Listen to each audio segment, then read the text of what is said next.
அன்னைக்கு ஒரு நாள் வீட்டு பண்ணையில் நாட்டுக்கோழி முட்டை வாங்க போயிருந்தோம். போகிற வழியில் இந்த நீரோடு இருந்துச்சு. அங்கே போய் நிற்கும்போது மனசுக்கே ஒரு மாதிரி நிம்மதியாக இருந்துச்சு. அந்த சத்தத்தில் பாப்பாவும் அங்கே பாருங்க தண்ணி, இங்கே பாருங்க தண்ணின்னு என்ஜாய் பண்ணிகிட்டு இருந்தா. பார்த்தது போதும் கிளம்பலான்ட்டு கிளம்பும்போது க்ரீன் கார்டன் இருந்தது. இது உள்ளேருந்து வெளிநாட்டுக்கு அனுப்புகிற அந்த பெரிய ரோஸ் எல்லாமே க்ரோ பண்ணுற இடம்.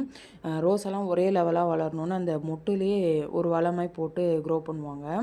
கோஸ் இருந்துச்சு, அது வீணாயிடுச்சுன்னு நினைக்கிறேன் மழையில். அதனால் மாடுக்கு தீவனமாக மாடை உள்ளே விட்டுருந்தாங்க. ஒரு வழியாக வீட்டு பண்ணைக்கு வந்துட்டோம்.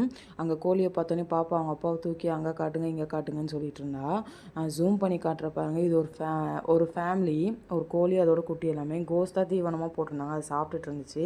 ஃபைனலாக நாட்டுக்கோழி முட்டையை வாங்கிட்டு அவள் பார்க்க அடம் பிடிக்கிறான்னு இன்குபேட்டரில் அந்த சூட்டுக்கு வைப்பாங்களா கோழி குஞ்சு, இப்போ தான் பொரிஞ்சிருக்கும், அதை ஒன்று வெளியே எடுத்துகிட்டு வந்து அந்த அக்கா காமிச்சாங்க பாப்பாட்ட. அப்புறம் வரவல்ல அவரைக்கொடி படர்ந்து இருந்தது, அதையும் பார்த்துட்டு இன்றைக்கான மினி விலாக முடிச்சாச்சு. டாட்டா பாய்.